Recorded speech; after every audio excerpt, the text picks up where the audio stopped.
Well, it's a pleasure really to be here. First of all, I want to thank you, the Salazar Center, for the invite to be here and organizing this symposium.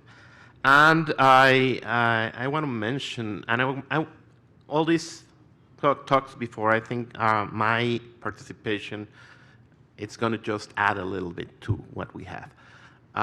One of the first questions we had, what was on the problem with all this, and it's funding and financing.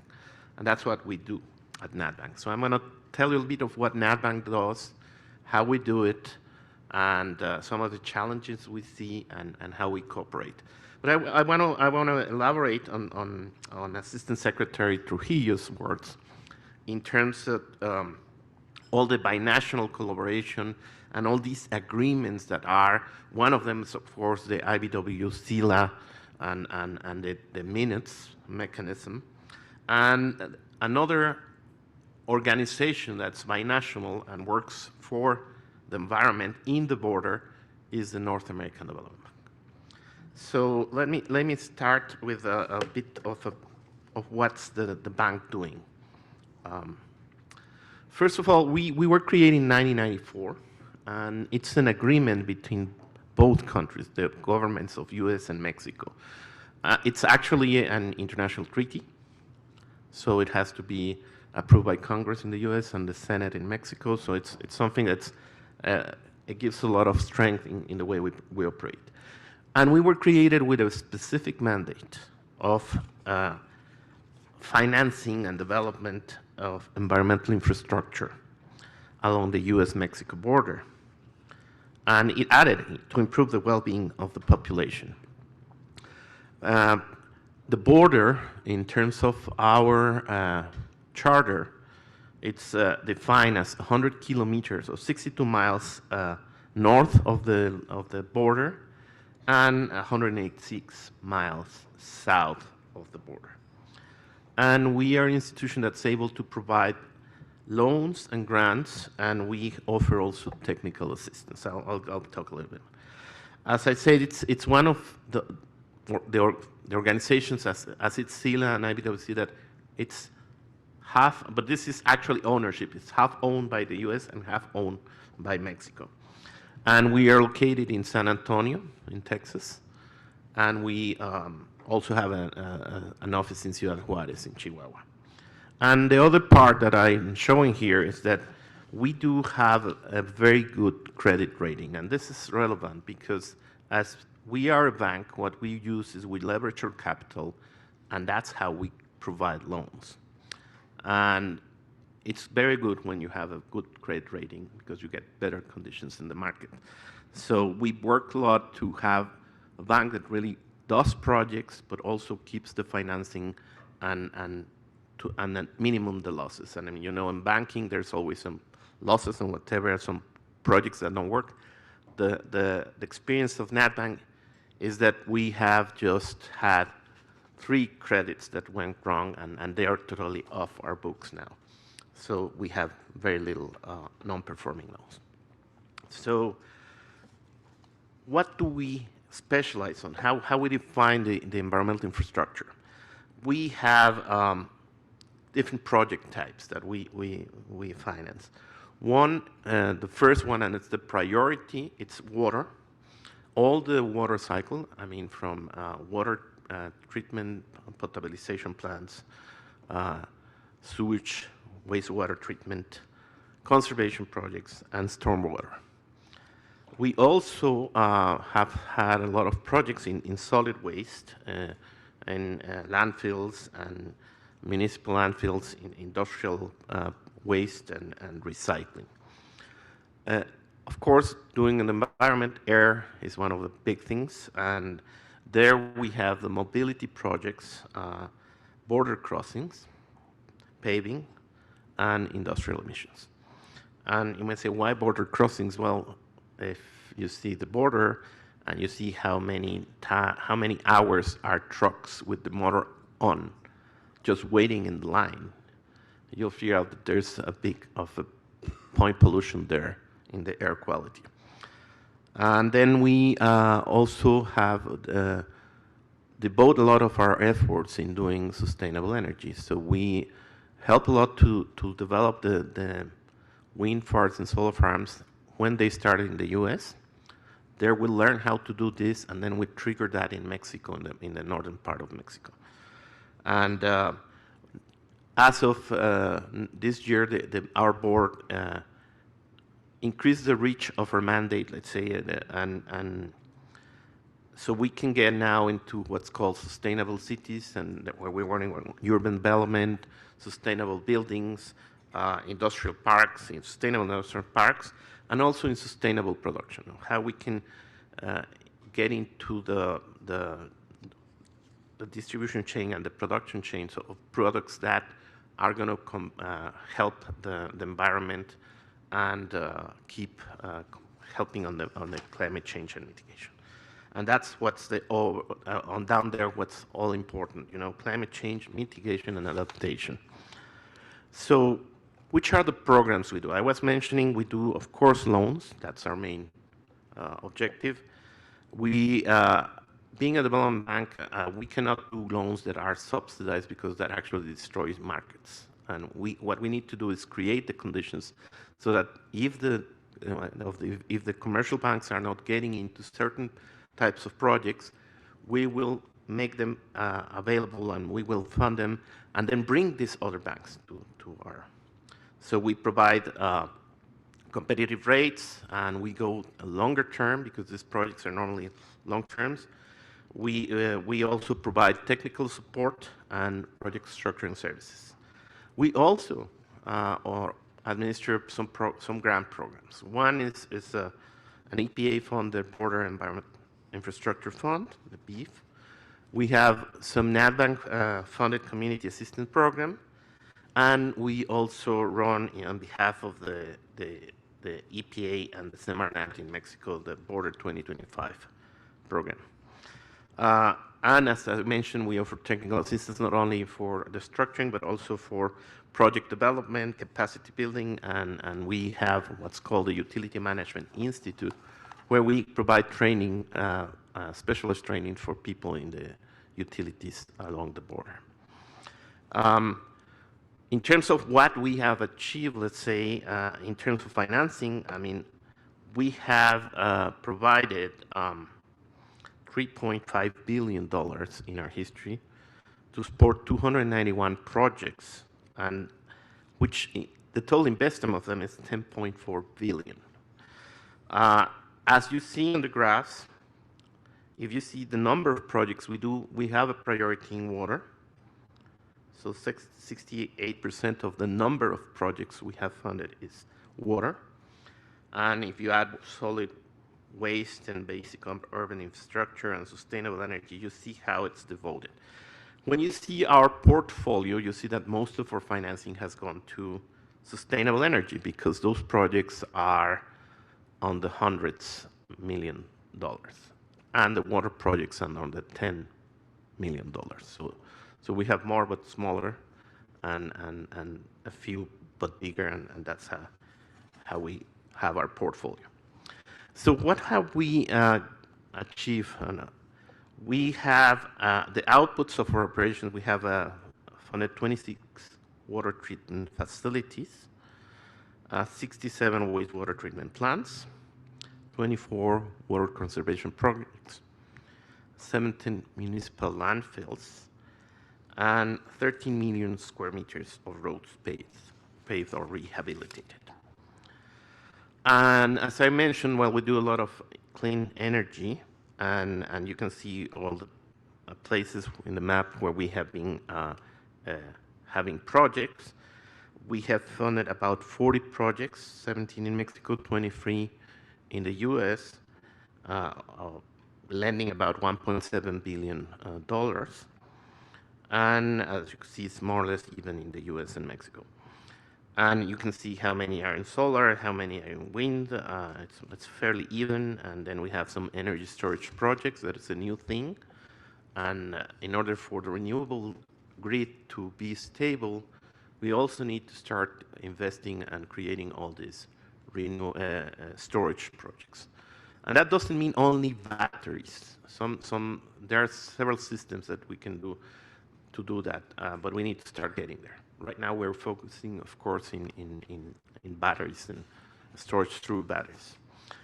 And speaking about collaboration in the border, as it was mentioned, I mean, of course, there is the IBW-SILA, as has been mentioned, but there's a lot of collaboration within the EPA and the Semarnat, which in Mexico.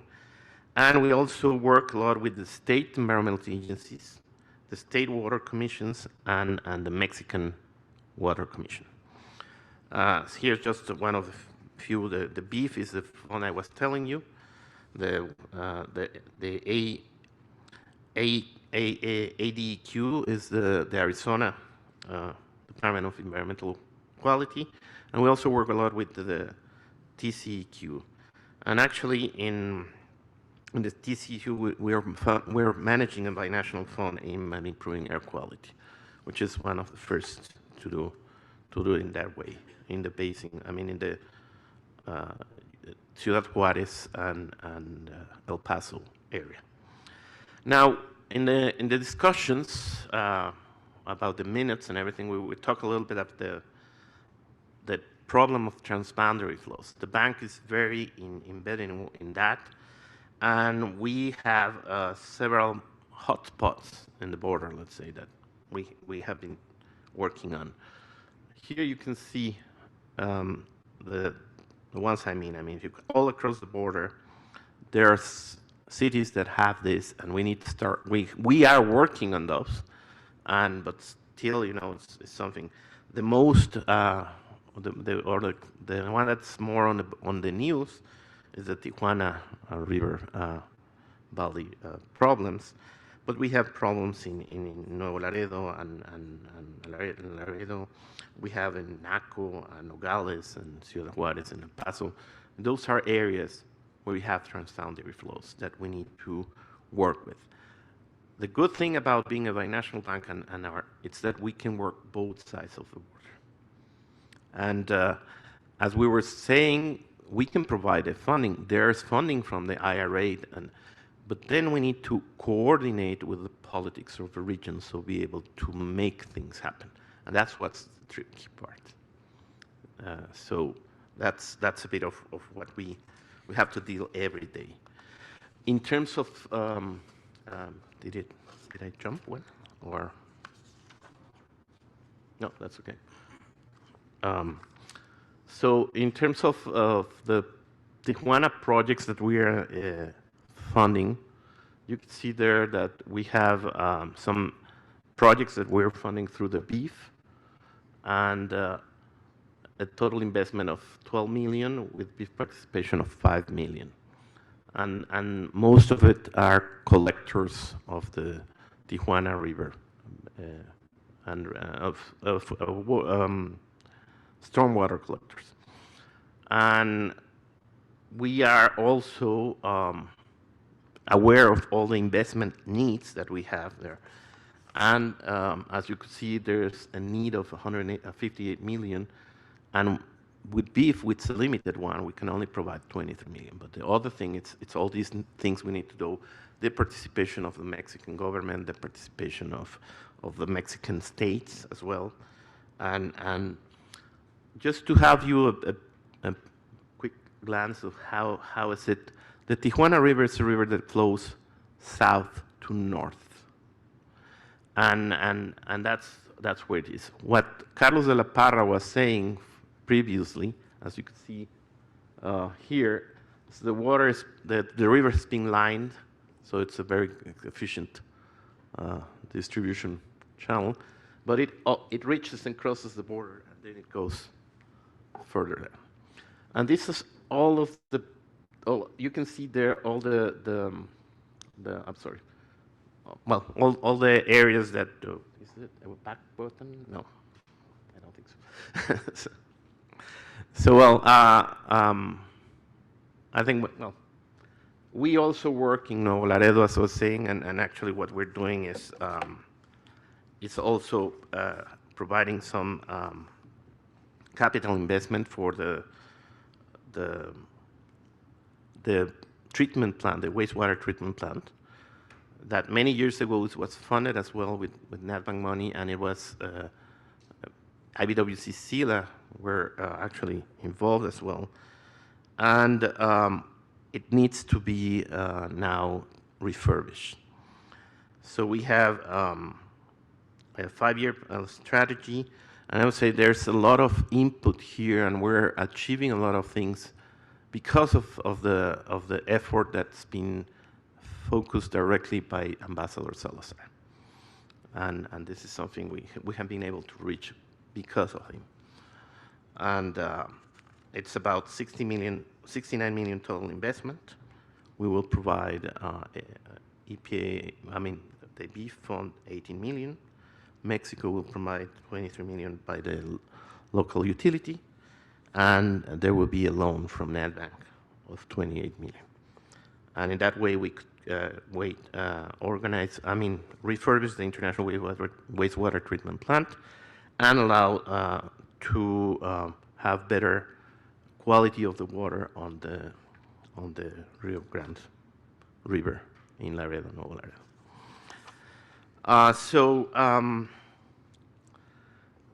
In terms of the bank, we see that the development of the border, and it was mentioned here, is the heartland. The border is actually the motor of growth of both countries. It's where you see all these industries going back and forth and having a clearly big integration. And it's where all these matters that are coming now with the problems with China and the geopolitical problems. You heard about the term nearshoring, which is companies are fleeing back to the US and Mexico to be close to the markets and to integrate there. In order for that to happen, we require two things: water and energy. And that's something that's going to be critical in the future. And in order for the region to grow, we must have, as I said, water, energy. These are the largest, as I mentioned, sectors that we have percentage in our current portfolio. And we are perfectly positioned to help with this sustainable development of the border region. And I end it here so that we can have some questions, and thank you for your attention.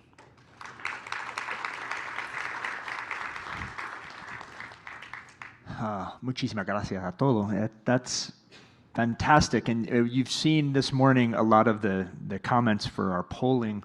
Financing always rises to the top of what people want to discuss. So there's already a laundry list of questions in Slido, so we'll get to a few of them.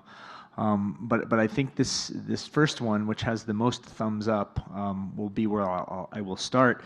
How is climate resilience incorporated into the bank's work? Do you look through that lens? Yes. I think I need to mention a little bit how is the governance structure of the bank. So as a financial institution, we share the administration in the US and Mexico by having a managing director and a deputy managing director. And we alternate in our periods as managing director and deputy managing director for each country. But we also have another element in our governance structure that's also dependent on the board, and that oversees that we cover our environmental mandate, and that's the Chief Environmental Officer. This is a structure you don't see often in other banks, and it actually keeps the bank on its environmental part, and it's a lot of focus on how each project has to be analyzed in what are the environmental benefits, and how can we either provide adaptation or mitigation towards climate change. Most of the projects we do are adaptation, of course, but we are also trying to get into mitigation parts. That's great. So let's stay with that vein for a second, and I'm going to take the prerogative of holding the microphone because I see Director Happy Haynes is in the room with us today. Thank you for joining us, Director, who directs Denver Parks and Rec.